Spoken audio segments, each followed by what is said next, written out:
Assalamualaikum grade 8. Welcome back to your online recorded classes. This is your English class and I am Miss Mariam, your English teacher.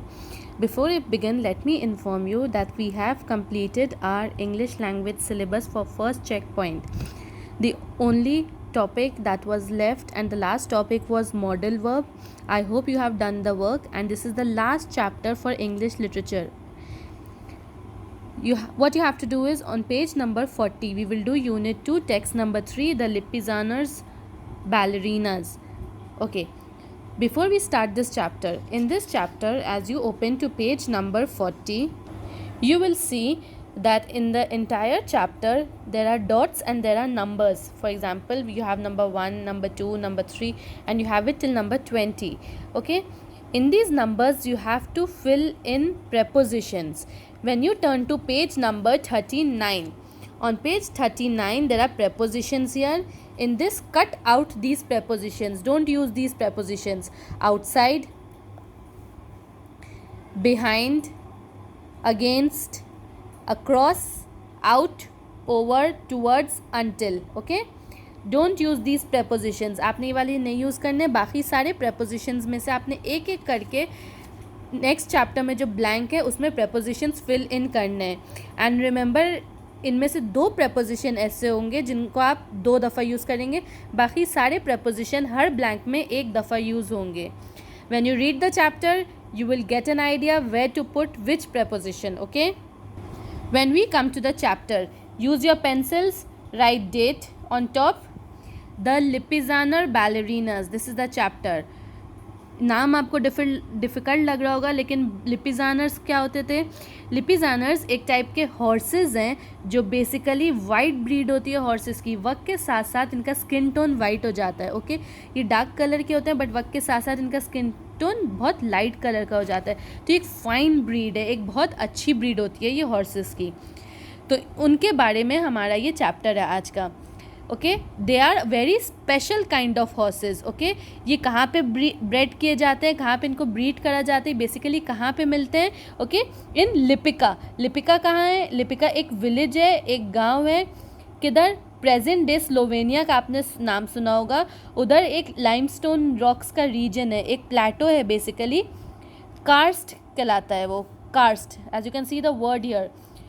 उस plateau पे एक village है छोटा सा, that is called Lipika. वहाँ पे इन horses को breed किया जाता है. ओके, ये इटली के बॉर्डर की तरफ है.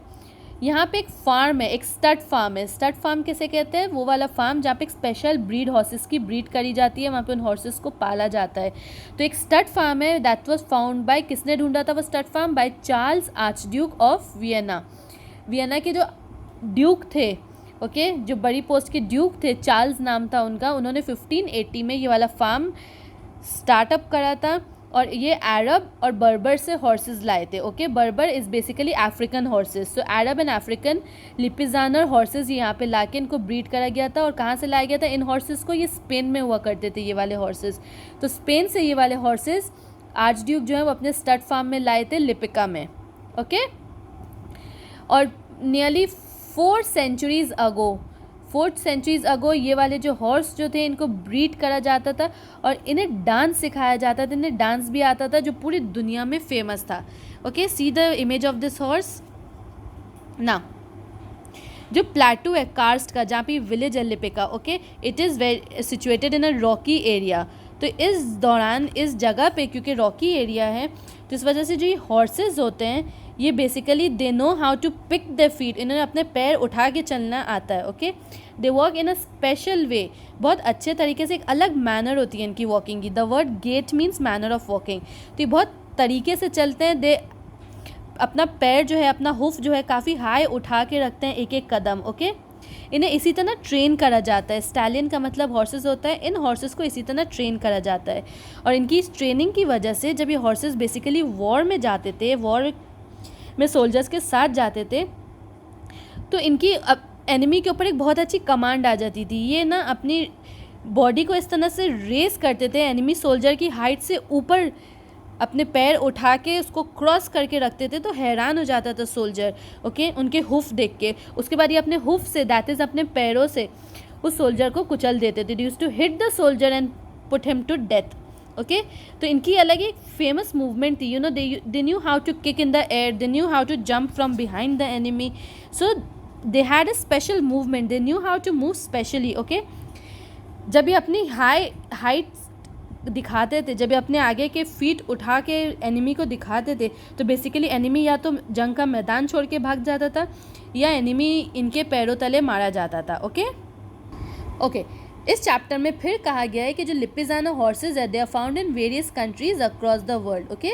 बहुत सारी कंट्रीज़ में भी मिलते हैं, ओके। एंड बेसिकली जो पाए जाते हैं, ये स्पेनिश राइडिंग स्कूल है वियना में, यहाँ पे इनका एक डिस्प्ले होता है। ऑस्ट्रिया में एक स्कूल है स्पेनिश राइडिंग स्कूल, ओके। वहाँ पे इनका एक डिस्प्ले होता है जहाँ पे राइडर्स अपने हॉर्सेस पे बैठ के आते हैं, और राइडर्स जो हॉर्सेस पे बैठे हुए होते हैं, एज यू रिमेंबर, जब हॉर्सेस पे बैठते हैं राइडर्स तो सैडल के नीचे स्टरअप होता है। Stirrup is basically what, you know, इस तरह का जो पैर रखने का नीचे स्टैंड होता है। तो इन हॉर्सेस के जो राइडर्स होते हैं वो अपने हॉर्सेस पे स्टरअप्स नहीं यूज़ करते, Riders sit on these and horses अपनी चाल दिखाते हुए आते हैं, the way they walk, raising their foot, putting one foot forward. तो इनकी ये डिस्प्ले देखने के लिए काफ़ी लोग गैदर होते हैं, ओके। एंड इस तरह से राइडर इनकी मूवमेंट को कंट्रोल करते हैं कि it is scarcely seen, it is barely seen, पता भी नहीं चलता कि राइडर इनको गाइड कर रहा है, जो बैठा हुआ है इनके ऊपर वो इनको गाइड कर रहा है राइट लेफ्ट। इतनी डेलिकेट मूवमेंट होती है, और इनका जो बेसिकली जो राइडर होता है वो बहुत लंबे अरसे तक इन्हीं का राइडर रहता है। हॉर्सेस चेंज नहीं करे जाते ताकि एक राइडर और हॉर्स के बीच में एक बॉन्ड इस्टेब्लिश हो जाए, okay. So as a result of this bond the movement seems to be very delicate, very complex, okay, and very smooth. इस वजह से ऐसा लगता है कि एक डांस मूवमेंट चल रही है। इसी वजह से इनका नाम द लिपिजानर बैलेरिनस का है। और इस मूवमेंट की जब वो वॉक करते हुए आते हैं हॉर्सेस डिस्प्ले में, उसके बाद जो फाइनल जो क्लाइमैक्स की मूवमेंट होती है जिसको देखने के लिए सब गैदर होते हैं, उसमें क्या होता है, हॉर्सेस जो है अपने वो पीछे के पैरों के ज़रिए बैठ जाते हैं, ओके, विद द राइडर उनके ऊपर ही बैठा हुआ होता है। बैठने के बाद वो अपने आगे के दोनों जो फुट होते हैं, फीट, 4 लेग्स, उसको हवा में इस तरह थ्रो करके अपने बैक के लेग्स में इस अंदाज से जंप करते हैं। That is a very spectaculating view, okay. वो व्यू देखने के लिए लोग बहुत जगहों से आते हैं। सो इसी वजह से इनकी जो ये मूवमेंट है, जो ऐसा लगता है एक बैलेरिना, एक डांसिंग स्टेप है, okay. So they are called the epitome of dignified beauty. When you read the chapter, fill in the prepositions. We'll do the copy work. Any questions you can contact back. जब आप read करेंगे आपको ये chapter और बेहतर समझ में आ जाएगा. Let's turn to copy work. First, you will make the title page very neatly. Okay. Unit 2, text number 3, the Lipizaner ballerinas. After that, make the web Lipizaner. You can write any 5 points. Okay. हमने इनके बारे में क्या पढ़ा आप लिख सकते हैं. Lipika, you can write stallion, you can even write white horses, you can write ballerinas, dance moves, okay. You can write any 5 things, whatever you want. Then on a new page you write date, day and classwork and chapter summary. First there will be a handwriting page, you can do from the text from this chapter wherever you want. Then word meaning, short question answers and RTC. There's no long question answer from this chapter and there is only one RTC from this chapter. There are 5 word meanings. On a new page write date, classwork, day and there are 5 word meanings. First is Lipizaner. As I've explained, Lipizaner means fine wide breed of horses, okay. What is stud? Stud का मतलब होता है herd of horses, group of horses. Dainty. What is the meaning of dainty? Dainty means delicate, okay. बहुत नाजुक चीज़ को dainty कहा जाता है. Gait. Gait का मतलब होता है manner of walking, the way you walk. And minuet, it is a slow dance, okay. You have to write these meanings on your own.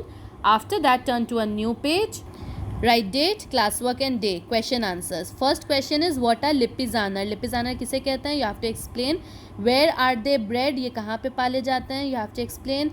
How do these horses perform in a war? War के अंदर ये किस तरह से perform करते हैं? Who founded the stud farm? इनको breed करने वाला फार्म किसने ढूंढा था? What relation do you think a rider of a Lipizaner share with his stallion? जो राइडर होता है एक लिपिजानर का, उसकी और उसके हॉर्स के बीच में कैसी रिलेशन होती है? Write it in your own word. Then on a new page you have the RTC. RTC की लाइन जो है वो है the epitome of dignified beauty in motion. Where is the line taken from? Chapter का नाम लिखना है. Who is referred to as epitome of beauty, किसको एपिटोम, पीक, एपिटोम का मतलब होता है पीक, किसको ब्यूटी की पीक कहा गया है, ओके, ब्यूटी की मिसाल कहा गया है. And why are they called, so इन्हें इस तरह क्यों कहा गया है, okay, you have to explain in your own words. Any questions you can revert back. Be neat in your work, complete the handwriting page, then submit your copies. Okay, till then, take care. Allah Hafiz.